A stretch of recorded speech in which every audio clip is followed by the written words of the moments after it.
FRII is organised by the Resource Alliance. We're an NGO. We work on strengthening the fundraising capacity of other NGOs right around the world.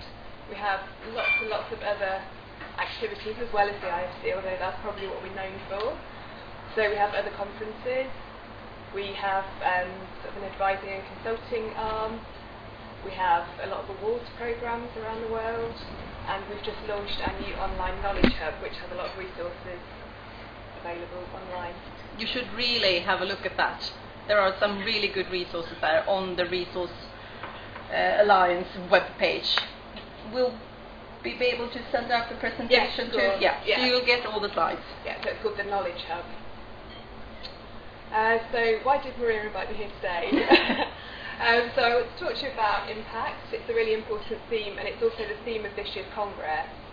The advisory panel who I worked with to put together the programme selected it because it's such a big topic in the sector right now. It's really easy to just focus on like how much money are we raising and not think about what happens to that money once we've raised it and the impact that we're making. So that's why we've chosen it as a theme for the IFC, and that's what I'm going to talk about today. So first of all, I'm going to look at what impact is. I'm going to think about why it's important, and then look at some of the barriers as to why maybe we don't work on impact as much as we should. I'm going to have a look at a couple of different models you can use for measuring impact, some of the changes that need to happen within an organisation, and then how you communicate to your stakeholders the impact you're making. And then I've got a few resources if you want to find out more about impact. So, what is impact? So the definition here from a document produced in the UK by a coalition called the Inspiring Impact Coalition.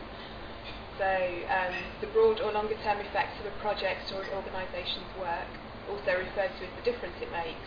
It can include the effects on people who are direct users of a project or organisation's work, effects on those who are not direct users, and effects in a wider field such as government policy. And why is it important to us all? So internally to an organisation, it's important because it's really so directly linked to an organisation's mission. So by measuring impact, how are you achieving your mission as an organisation?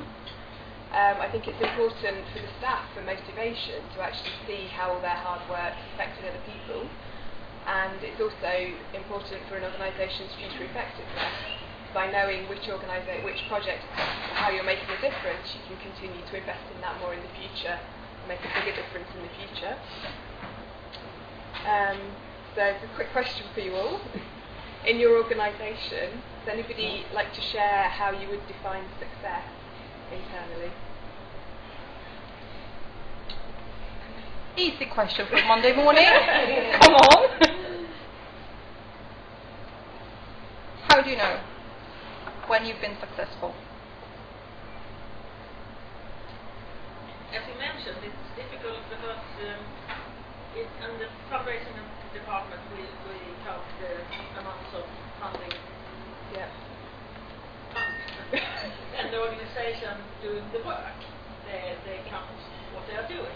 Yeah. And it's very difficult to correct those. So we don't normally say that this amount causes this difference, this change. What does your organisation work on? Salvation Army.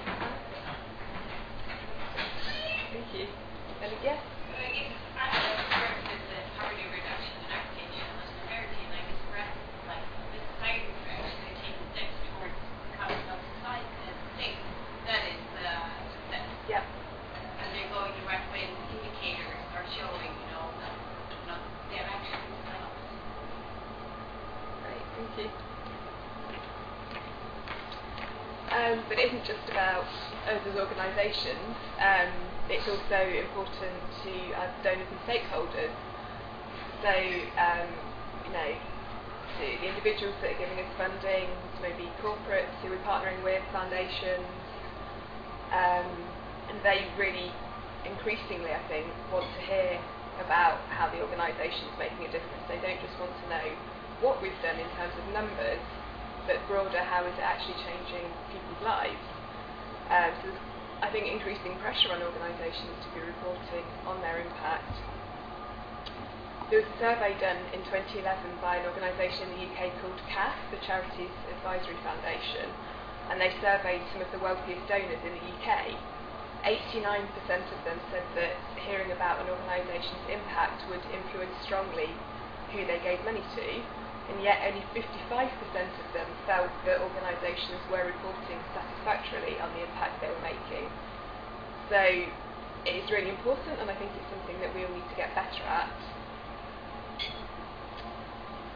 So what are some of the benefits to measuring impact and communicating this with our donors? It can help us, as I mentioned before, improve our services. We can focus on what's working and maybe try and make things better that aren't working. It can help also make the organisation more sustainable. So we can report back to current donors on how we're making a difference and stress how important it is that they carry on funding us. But also, if we're putting in proposals to new donors or reaching out to new individuals, it can make the case much more persuasive to them. However, as we're starting to hear from some of you, it's not easy, and what are some of the barriers internally that we need to overcome? So out of people in the room, who has already done an impact assessment in their organisation of any type? Just one? Wow. Okay, there's a lot of barriers, obviously. So a few that I've heard about from other organisations, maybe time, it's quite time consuming, everyone's busy. Also the cost, because often there isn't the expertise internally within an organisation, so maybe you need to hire some external consultants and that's quite expensive. Sometimes when you first look at it, it looks like it's really complicated and that can put a lot of people off. And organisations where everybody works in what we call silos, so everybody's very focused on their role and doesn't communicate as much as they should with other teams within the organisation, and maybe people are like, well, it's not my job, it's somebody else's job. So anybody else come across any other barriers within their organisations?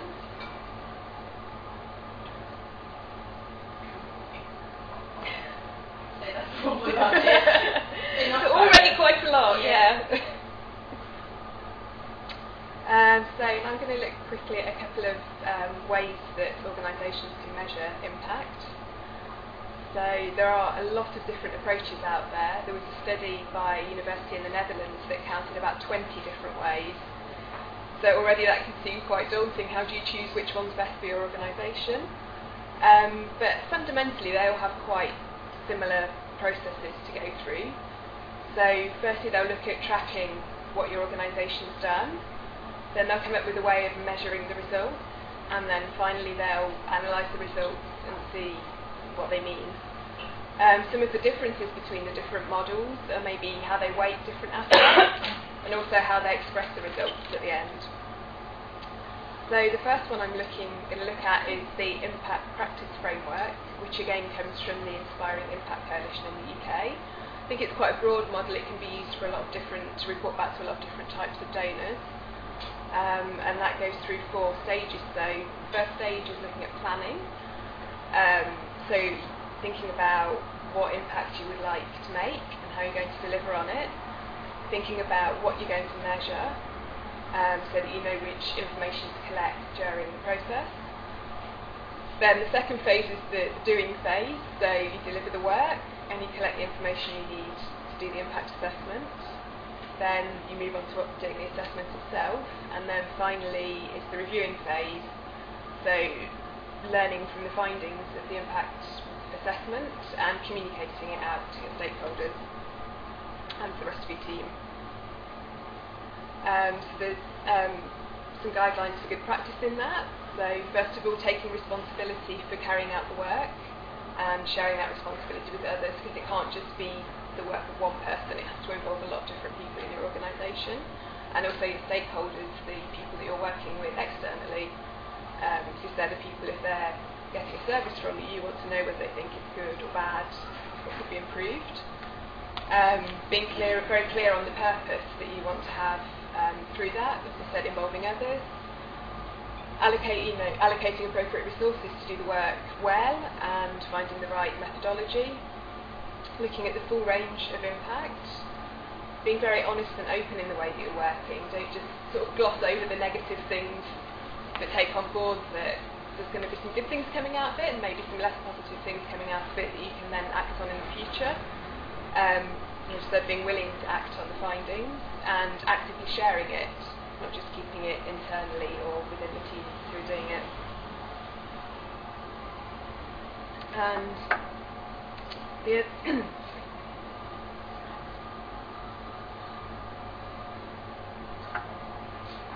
And then the other way of measuring impact that I wanted to touch on briefly is called social return on investment, which is becoming increasingly well known, certainly in the UK.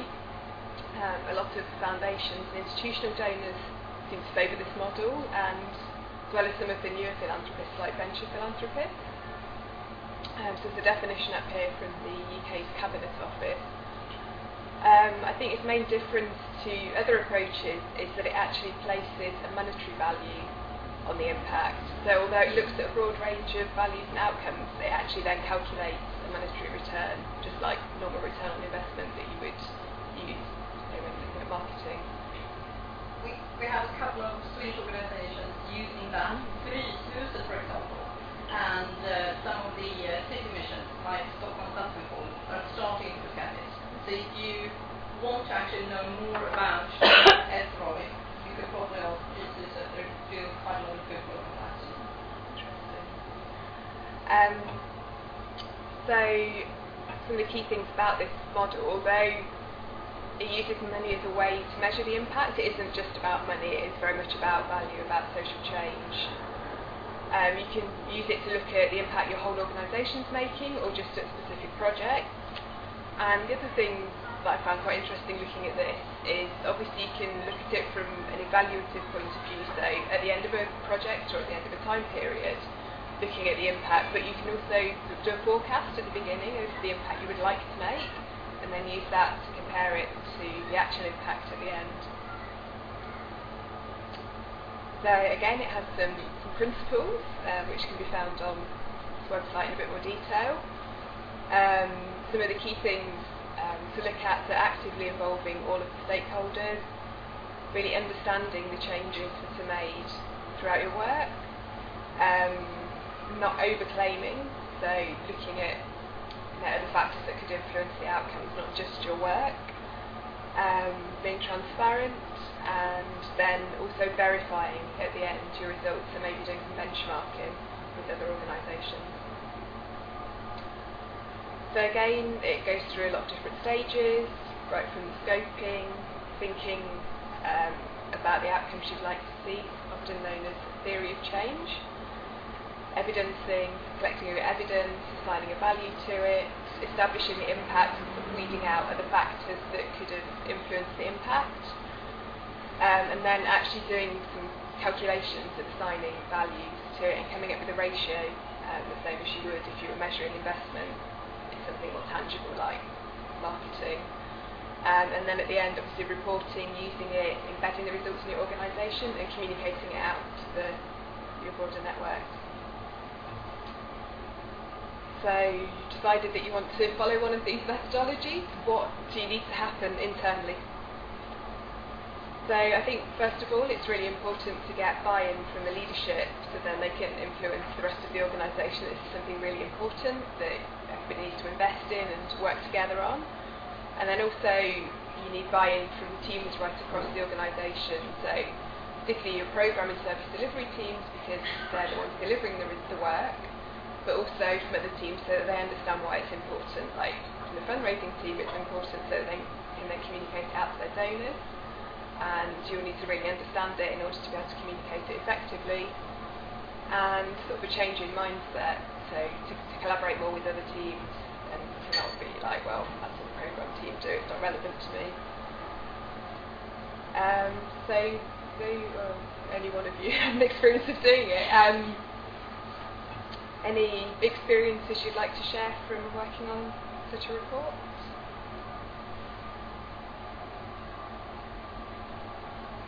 Some of you must be doing some work. I know someone who is doing a project. Yeah, but I'm not the one making the No. report. Thank God. but we've been doing it different ways, and we've been working with McKinsey and external partners to actually succeed in it. a huge report in Ghana, and I'm actually working on there. And it was worked with J in Ghana University and also external consultants. So, but it's huge, and it's going to take like a year just to do the reporting on that. And they've done over, I think, 3,500 deep interviews. So it's a really deep impact. Wow. So, and it got $1 million. Okay. Wow. It's an external fund, company they did not have. So But is it's it? important though, for us it's really important. Is it to report back to one particular donor? Well, yeah, actually it is. But we're going to use it to all our donors, Yeah. of course. But it's one major donor that's actually funding most of the projects Wow. that they're looking at. So, Oh, it's amazing that they're funding it. I mean, that just shows how important it is to donors and yeah. funders. but they've been funding it for like, I don't know, maybe 8 years. And it's tons of money. So they really want to see what their money impact makes. So it was one of the things they had to have to do this. Wow. What about SOS? Children's Villages. Do you want to do some sort of impact reporting for all your donors? Your corporate sponsors, your major donors?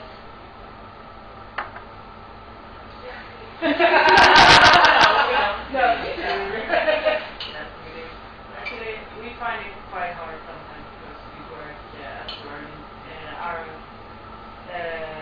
central office is in Vienna or in Austria. And it's quite it is a big organization. It's not a Swedish organization in the beginning. And as many people think.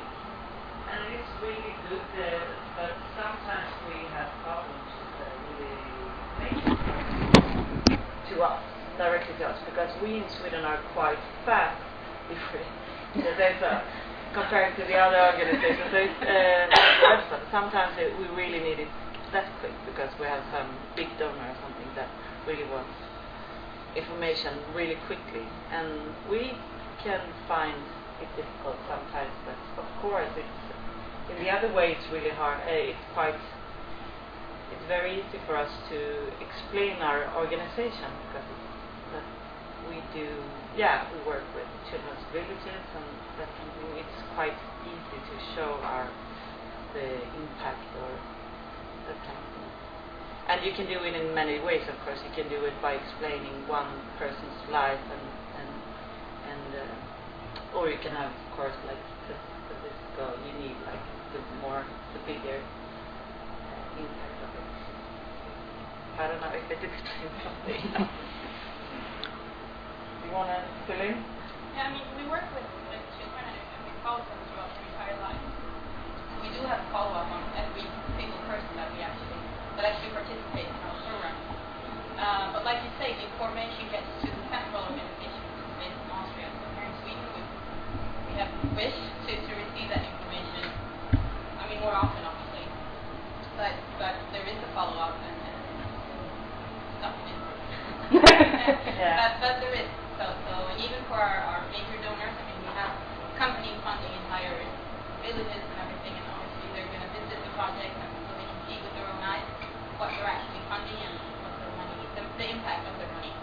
And when we try to talk to governments and have effect on their work and so forth, and follow that too. I mean, there's a follow up on that as well, because that means that maybe we can implement a project that wasn't really possible to implement for our work. So obviously we have a very big document on social footprint. So we have a lot of follow up and trying to communicate that the best way possible, both private and corporate donors.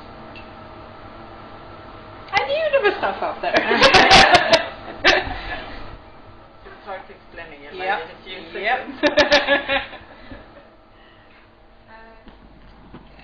So I'm going to share a short case study event impact report that we did at the Resource Alliance last year. So this is our impact report that we produced. So it kind of started off with our CEO thinking that it was something we really should do to communicate what we're doing and the changes that we're making through to our funders and other stakeholders. And then we also had an impact champion on our international programs team who was really instrumental in actually making it happen. And together we decided when we had one of our staff days that we'd actually have a training session with an external consultant coming in and explaining about the impact and about some of the different processes we could go through in order to measure the impact we were making.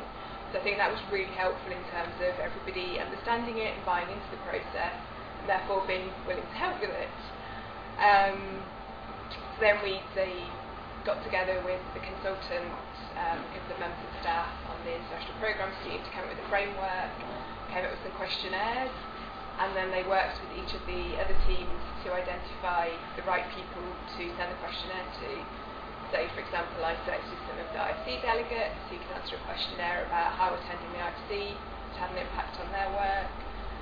We went back to people that have been on different courses, some organisations that have been through our consulting and mentoring services, right around all of the regions that we work in. Then they collected all of the data back, analysed it and produced the report, which we then shared with our current donors, the potential funders that we were going out to. We put it on our website, so it's there for anybody who's interested to have a look at. So going through the process, what we think worked was that all of the staff were quite engaged in the process. You can see that it was important for us to do as an organisation. It was kind of nice for us to have a project that we could all work together on, because often we all just get focused in the individual big areas that we all work on. So it helped us really to work together and to understand a bit what some of the other teams are doing. Like, for me, it's easy to to let the other staff know about the IFC because they all come and they can experience it. But it's harder for me to understand maybe what happens at a workshop in Africa, because I don't see it in Africa, I don't go. I think we got some quite encouraging results from it in terms of how people we surveyed felt that their involvement with us had impacted on their work, and then in turn has impacted on them helping to further their cause and delivering more impact. And we were pleased with the way the report looked and the format that we chose. However, of course, there were some challenges along the way. It was quite hard to get a good response to the questionnaires that we sent out. There were people that we're maybe not necessarily still working with, that maybe we interacted with them once or twice. So often it was hard to get them to respond. I think because of the cause that we work on, it's not so tangible as children in a SOS Children's Village who are there and you can see the change that's happening. Often there'll be, with training especially, there's other factors that might influence how people are learning, articles they read, other trainings they've been on. So it's quite hard to know what's directly related to our work and what they might have learned elsewhere. The other thing that we were lacking was some case studies and some more qualitative data to report back on. It was very much focused on facts, and I think that was probably lacking a bit. And obviously the time, we did it in quite a short period of time. So we had a deadline to get the report produced, so maybe if we'd had a bit more time we could have done things a bit more in depth. So maybe next time we'll sort of plan in. We started talking about it probably in February, and then started doing the research in May when we did it, and we actually wanted to produce the report by October. So it felt quite short, not like over a year. And again, we were doing it very retrospectively, so it wasn't like we'd necessarily built that in at the beginning of some of the programmes, and we weren't tracking it as we went along, which is something we are doing much more proactively now. So rather than sort of going and saying at a certain point we want to measure the impact and looking back over the past year or several years, to actually put it into work plans. So if we're planning a new course, for example, obviously we'll do a questionnaire at the end of it saying, how did you find the tutors, how did you find the materials, what did you learn? But then plan to go back 6 months afterwards and say, well, what have you implemented, and plan to go back 12 months afterwards, just so that we're keeping the students engaged rather than out of the blue. So, you remember that course you went on 3 years ago? How did you find it? Have you implemented anything? So we're being much more methodical about it now and building it into future projects. Can we send it around so they can actually have a look at it, because we have it? Yeah.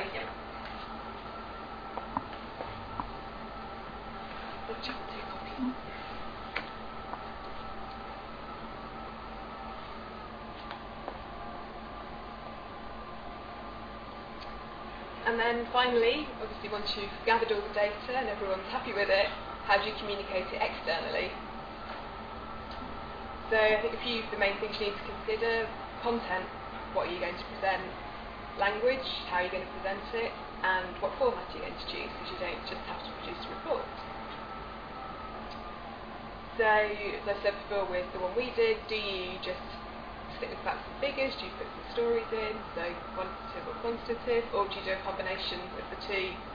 And I think if it's a donor that's asked for the report, obviously they're going to say what they want to go in the report. If you're communicating out to individual donors, maybe some more stories are more engaging for them. So often individual donors would find it quite hard to process the whole load of facts and figures and to really identify it. And they're going to identify much more with a really inspiring story of one individual or one community. So I guess you also have to consider what audience you're producing the report for. Sorts of language you should use, and try and make it as inspiring as possible, even if you are making it quite fact heavy, quite tangible, so that the donors can understand it. And make sure you make it accessible. Don't put a whole load of jargon in, either about the processes you've used, or internal organisation jargon, or even really specialised terms relating to your cause that, although you all understand because you're working on it every day, maybe your donors won't unless they're real experts in the subject. And there's a few phrases in our work that we really shouldn't use with our external audiences, like resource mobilisation and capacity building. They're really not very tangible. And then there's a whole load of different formats you can choose. You don't just have to stick with a traditional printed or PDF report. You can use graphics, you can use photos, you can use videos or audio to really tell the story. So you're passing the report now. Obviously that's probably what most people think of when they think of a report. You can use graphics. I don't know how well that's come out, but CARE produced an infographic to illustrate some of the key facts on the impact that they're making, which is quite a nice way of visually representing it. Can you find that online on the... Yeah, I tried to put the hyperlink in, but I can add it in when I send it around. And then Calgary Zoo in Canada put their entire annual report and impact report onto Instagram, the photo sharing website. So they put just some key facts and stories and illustrated them all with a photo, which is a very different way of working. We were just talking about Instagram earlier. And then also some organisations are starting to do videos now. So I was going to play you a video from Operation Smile, which shows a really good story of some of their patients and the impact it made on them.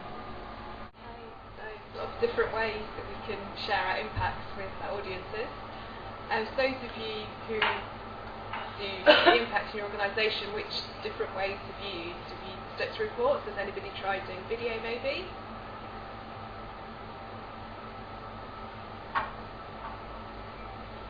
Well, it's difficult when you work on social problems. It's very difficult to even take photos. Yeah. And that's a big problem we have. But I can tell the stories, and those are heartbreaking.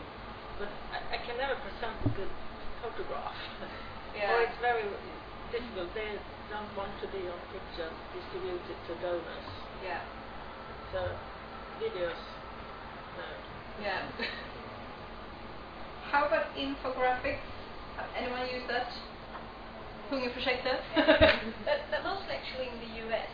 Okay. I think it probably came there before it came here. Yeah. The infographic thing. Do you know what we mean when we say infographics? No. Can you go back to the CARE slide? Yeah. You see it, but it's very small. But basically, it's with illustrations and it's graphics, and basically you start and then there is a story, so you can easily show the kind of timeline from this is what we've done, this is what we put into it, and the result is this. I think that we actually have a couple of great blogs that we could give you links to that talk about how to use infographics, because this is something that, well, the new era with digital communication, social media, many people find that infographics very, very useful. So if the three of us try to remember that we could also give you some links to blogs with great tips and ideas on infographics. Yeah, and then it's really easy to share if you've got them up on your website or blog. Yeah. To go, hey, this is cool, have a look at this. People tend to like it. Yeah. That's the kind of thing that other people will share with other people because they think it's nice and cool and interesting. Yeah, but it's actually quite hard to find some that show impact. There's a whole load of other infographics out there on other topics. Yeah, like how many people are using mobile phones in different countries and those sort of things. Maybe a bit easier to illustrate than impact, but yeah. And then finally to finish off, if you want to find out more, there's some sources of information. So as I said, it's the theme for the IFC, so we have lots going on at the IFC about impact. Firstly, in the opening plenary, we're going to present 4 stories showing impact that work at different organisations has made on their communities and the people they're working with. So we're very excited about that. We have a session on social ROI for fundraisers. We have a corporate panel again this year where we're going to be inviting some guests from corporate, so we're going to talk about, amongst other things, the impact they're hoping to make by partnering with different NGOs. We're encouraging all of the speakers to share the impact of some of the campaigns that they're going to present in their workshops, so rather than just talking about the actual fundraising results, take that a little bit further and talk about the impact it's enabled their organisations to make. So hopefully there'll be some good stories coming out there. And then the closing plenary, we have a lady called Bongi coming from the Nelson Mandela's Children's Fund in South Africa, and she's, as part of her presentation, she's going to be sharing the impact that the Children's Fund is having. I've just got a couple of resources up there of reports that I've found quite helpful. Any questions?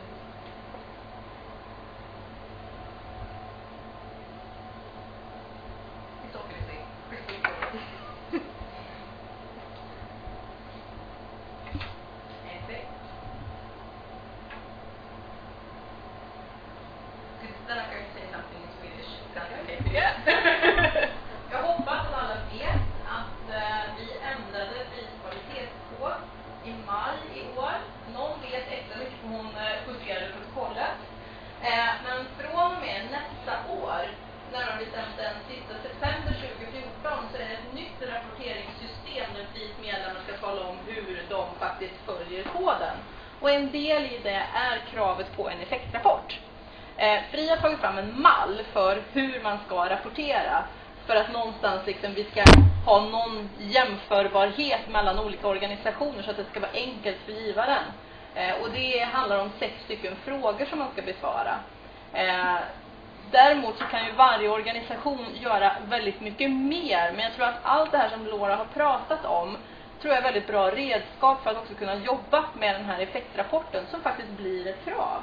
Och det är inte bara någonting som vi har hittat på att ja, det här ska man göra, utan vi ser ju att fler och fler där ute vill ha just den här typen av rapportering. Man vill veta, tack och lov, inte bara att pengarna kommer fram, utan faktiskt vad pengarna resulterar i. Och då är det ju vårt jobb att tala om det. Så därför försöker vi nu inom FRII att prata mer och mer om det här med impact eller effektrapportering som vi säger på svenska, för att jobba upp det här och förse er med så mycket resurser som möjligt så att ni på enklast möjliga sätt ska kunna komma med de här rapporterna när det väl är dags. En del är redan där, men för andra så är det faktiskt ett helt nytt område. Så att ni får jättegärna höra av er. Vi har en del kodutbildningar i höst som handlar om just effektrapportering. Så de som känner att det här är kanske för er själva eller för en kollega, så finns det ypperliga tillfällen i höst. Allting ligger uppe på vår webbsida. Okay, so any questions for Laura? If any of you want to know more about the IFC, which I can talk about forever because I think it's a great congress. I've been there for, this will be my 12th or 13th year I'm going, and I always find out something new every time I'm going. There are some brochures on the tables, and it's the 15th to 18th of October this year, and I hope to see you there.